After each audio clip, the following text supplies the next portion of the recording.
Hey, what's up folks, GK here. So in this video, I'm going to go over some of the AWS questions and answers. And first of all, I would like to thank my friend Indra who gave me these questions based on his interviews and the companies where he attended. If you want to reach out to him, please feel free to do that, and I'm going to give you the LinkedIn in the description. So the best way to use this video is, after each question, pause the video, answer it yourself, and then compare with how I have answered, and try to do some research on Google. Try to complete the answer, store that in your Google Sheet or Google Doc, and keep that handy before you go for interviews. I'm going to start this series of question and answers, and this is sort of part 1 of AWS, but I also will try to cover more question and answers in future videos. So do subscribe so that you don't miss my future videos on this sort of questions and answers. So with that, let's go into the questions and let's see how you're going to answer these. All right folks, let's get started. So the first question is, can you explain about 5 AWS S3 CLI commands? So the reason why people ask this is to make sure that you have actually worked on S3 before, and these are sort of things that to just to understand how much knowledge you have and hands-on experience you have with S3 CLI commands. Now there are a lot of commands with S3 CLI, but the most common commands that you usually work are like S3 MB, S3 LS, AWS S3 LS, and RM, and S3 copy and S3 move. So these are the common commands that you work that usually people work in day-to-day activities. I'm going to give you the links of all these things, so you don't have to worry about the answers, or you can also go through Google search and all, but try to focus more on the questions and pause the video and try to answer the questions. So let's go to the next question. So how do you protect data at rest in S3? So whenever you put an object in S3, you can secure the data at rest by using AES 256, which is the default encryption that AWS uses. Or if you want to secure more, generally in enterprises, companies would like to use their own KMS keys, like their own keys, which are also called as customer managed keys. So you have to use AWS KMS service to encrypt the data at rest from the server side in S3. Now if you have to encrypt from the client side, you can use your Java program and AWS SDKs, and then you can encrypt at the client side before you send to the server side, or before you put the object in the S3. All right, now let's go to the next question. So explain, when do you use ELB versus ALB versus NLB? So these are again the questions that are asked to test your understanding of the load balancers in AWS. So ALB is quite commonly used load balancer, and it supports layer 7. So it has the capabilities of path-based routing. You can also attach WAF to that. So usually this is commonly used for the microservices and multiple applications with different context paths and stuff. So that's when ALB is used. It is layer 7. So it's an application-based load balancer. Whereas NLB supports layer 4. And if you're not sure about layer 4 versus layer 7 and all this stuff, try to do Google search on the network layer and you will understand that. So layer 4 is faster than layer 7, and it has better performance. So let's say you want to do the video streaming, you want to have a load balancer for the video streaming and stuff. So that's when you can use NLB. And CLB is a classic load balancer. Now previously it used to be ELB, now it is called CLB. So it doesn't support target groups. All right, with that, let's go to the next question. So what is the difference between EBS versus EFS versus S3? So this is again like, which storage type would you use to store your data? So why you have to choose between EBS versus EFS, or why you have to choose S3?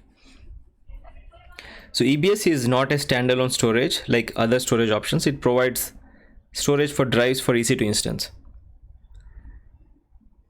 And it has a fixed storage capacity. It provides low latency, meaning that it has a higher IOPS, and it is used commonly for faster read and writes for your EC2 instances. And obviously for the EBS, you have to create a file system to start using the volume. Now EFS, it has inbuilt file system intelligence. Files are organized into a hierarchy with directories and subdirectories. can be utilized for shared volumes.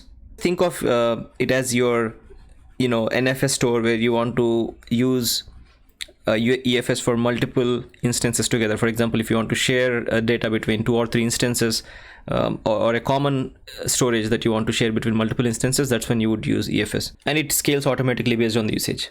So S3 is quite famous. Like if you have to compare S3 with Google Cloud, you have GCS. So it supports multiple data types. Like you can put a lot of blobs into that, like your media files, your storage files. And S3 and all these type of file systems are commonly used to store your backups or store your static data, and it's also a managed service and it can scale automatically. So before I go to the next question, if I may ask you one question, like what is the maximum amount of an object size you can put in an S3? So do Google search and please do comment in the comment section. Let's go to the next question. Types of EC2 instances. This is a very important question and quite commonly asked in a lot of AWS interviews. So what are the different types of EC2s? You might have heard this, like when you are creating an EC2 instance, you will see M4 large or or T2 large or T4 or whatever. So how are they separated? Like, why there are so many types of EC2 instances? So R stands for memory optimized, used for memory intensive applications. Like your application requires more memory than a CPU, then you would use memory based instances, which are R. And if the instance types start with C, it's a compute optimized, used for CPU intensive applications, like multi-threaded applications or where lots of calculations are done, like big data and stuff. So M stands for medium. It has a balance between both memory and CPU, which is quite commonly used in normal applications. And I stands for storage optimized instance, used for workloads that require high sequential read and write. Example, data warehouse applications. And G stands for GPU instances, used for machine learning, especially for deep learning, or if you have a gaming servers or anything that you have to require high GPU, then you would use GPU based instances.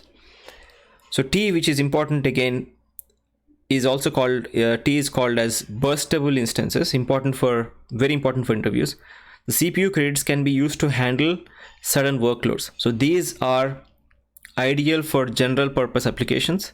So CPU credits are accumulated when the instance is idle. Let's go to the next question. So when do you use nested CloudFormation templates, and is there any specific policy that you set? So nested CloudFormation templates are used when same components are used in multiple templates. For example, if a load balancer is used in multiple templates, so instead of repeating the same configuration, we can reference the dedicated template for LB, meaning creating a dedicated template for LB. And the specific policy that you would have to remember here is the deletion policy of the nested stack is set to retain. All right, now let's go to the next question. Explain about any 5 CloudFormation functions. So there are CloudFormation functions, and I'm going to give you the link, and which are very commonly used when you write a CloudFormation template. So the functions are like fn join, fn select, ref is common function that's used, fn find in map, and function base64. So these are the 5 functions that I gave. So in the description you will see the link. It takes you to other functions where you can understand other functions. So explain how DDoS attacks can be prevented using AWS. So DDoS, as you all know, it's a denial of service, a distributed denial of service, where multiple systems are used by hackers to attack your system to bring it down, which is quite commonly used attack, and how you can use different services in AWS to prevent that. So that's the question. So AWS Shield standard defends against most common, frequently occurred network and transport layer DDoS attacks that target your website. Another way you can improve your readiness, respond to and mitigate DDoS attacks is by subscribing to AWS Shield Advanced. So how do you monitor applications HTTP errors, responses running on AWS. Explain if application runs on EC2 versus LB. So meaning if your application is running on EC2, how you can find this common HTTP errors that are occurred in your application when a client is trying to hit your application. Or let's say if a client is trying to hit the application to a load balancer, how you would identify the HTTP error. So this is a question. And along with that, one common question that people ask is, what are the common HTTP errors that you have found in your company when you're working? Just to understand like whether you have actually worked on any application that deals with HTTP based traffic. So if an application is running on EC2 instance, you can create a log group for the web application logs and create a metric filter for HTTP errors on top of the logs. For example, if you want to find 404 errors specifically, then you can create the filters and you can find that from an EC2 based point of view. For ELB, HTTP error responses can be viewed under the metrics tab by default. Once I find out the error message from ELB, I can debug more, going into the access logs why the error has occurred. So next question, what is the difference between Aurora versus a standard RDS? So Aurora's storage scales automatically, and Aurora performance is claimed to be much faster than MySQL and Postgres, and obviously you have to pay more money as well for that. And Aurora storage automatically grows in increments, more read replicas compared to RDS. So these are the common differences and the advantages of Aurora, and feel free to dig in more and find more differences between these two from Google. With that, let's go to the next question. Suppose you have an application's database in RDS without any manual backup or DB snapshot. Your RDS instance went to a failed state.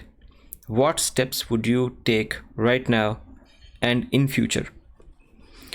So these are scenario based questions, and these questions are asked for people who are working on the support side of AWS, especially to support their application on cloud.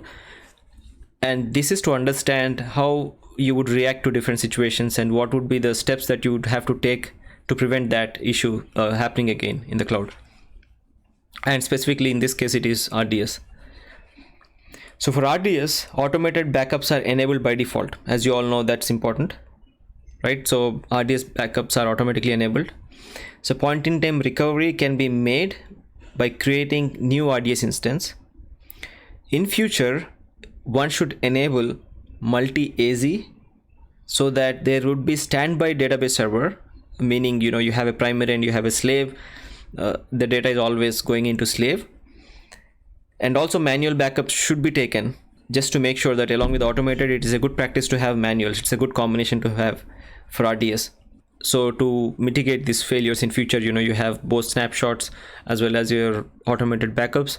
Along with that, you'll also have a failover instance if something goes wrong with your primary. So explain in which scenario do you use SQS? This question falls into a tougher category, I would say. And this question is not only asked for people who are supporting AWS, but also commonly asked for the architects who are designing application in cloud. And the same answer applies for not only SQS, but also if you're using a message queuing service in Google Cloud as well.